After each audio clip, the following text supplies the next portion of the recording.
What would you do if the person you loved most became the reason your children went to bed hungry? For Clara, this wasn't a hypothetical, it was her life. She stood at the edge of her crumbling world, staring at the man she'd once vowed to cherish, wondering how love could curdle into betrayal so quietly. The answer wasn't simple, but the solution would be. She'd take back what mattered most, even if it meant tearing her life apart to rebuild it. Clara met Ethan when she was 22, a bright-eyed artist with dreams of painting the world's beauty. Ethan was charming, with a quick laugh and promises that felt like sunlight after a long winter. He came from wealth, his parents' fortune a cushion he leaned into without shame. Clara didn't mind at first. She loved his confidence, the way he spoke of a future where they'd build a life together. They married young, and soon, their daughter Lily arrived, followed by their son Max 2 years later. Clara's canvases gathered dust as motherhood took over, but she was happy until the cracks began to show. Ethan never worked. He didn't need to, he said, with his parents' money flowing freely. Clara, raised to value effort, suggested he find something meaningful to do, but he laughed it off. Why stress when we're taken care of, he'd say, sipping coffee she'd brewed while the kids played in a house that felt emptier each day. The money came, but it was never theirs, it was Ethan's, controlled by his whims. Clara stretched every dollar for groceries, clothes, and bills, but Ethan spent lavishly on himself, new gadgets, dinners with friends, trips he took alone. When she asked for more for the kids, he'd shrug. "We're fine," he'd say, as if Lily's patched shoes and Max's hollow cheeks were invisible. The hunger crept in slowly. Clara noticed it first in Lily's eyes, the way they lingered on the neighbors' pizza boxes. Max stopped asking for snacks, as if he knew the answer would be no. Clara took up odd job sewing, tutoring, anything to keep food on the table, but Ethan's spending drained her efforts. She'd lie awake, calculating how to afford milk, while Ethan slept soundly, untouched by the weight of their reality. Her love for him withered, replaced by a quiet rage. How could he watch his children starve and do nothing? One night, Clara found Lily hiding bread crusts under her pillow, saving them for Max. That was the breaking point. She confronted Ethan, her voice trembling with years of swallowed pain. "They're hungry, Ethan. Our kids.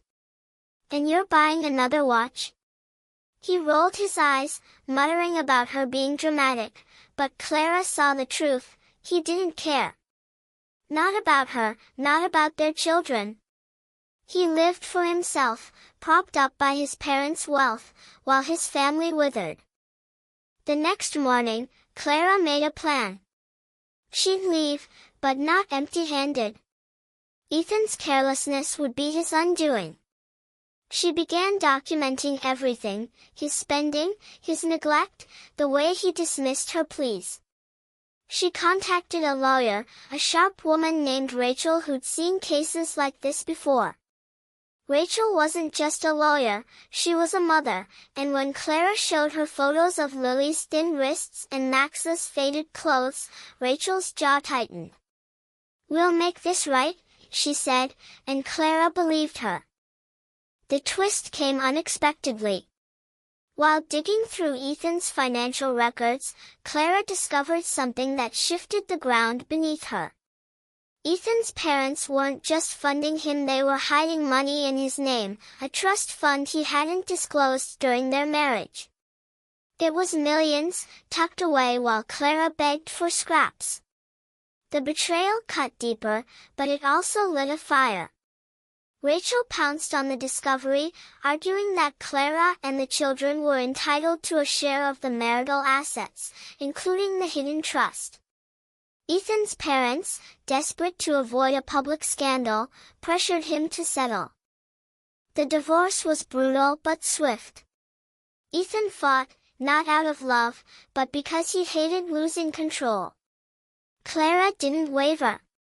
She stood in court, her voice steady, recounting every night she'd watched her children go to bed hungry while Ethan spent thousands on himself. The judge, a stern woman with kind eyes, ruled in Clara's favor. She walked away with the trust fund's portion that belonged to her and the children, enough to start over. But more importantly, she took Lily and Max, their laughter, their futures, the things that mattered most. Clara moved to a small house with a garden, where she taught Lily and Max to plant seeds and watch them grow. She picked up her paintbrushes again, creating vibrant canvases that sold for enough to keep them comfortable. Lily started smiling more, her cheeks filling out, and Max began asking for snacks again, his eyes bright with trust. They weren't rich, but they were whole. Ethan faded into the background, still living off his parents, unchanged. Clara heard he'd bought a new car, but she didn't care.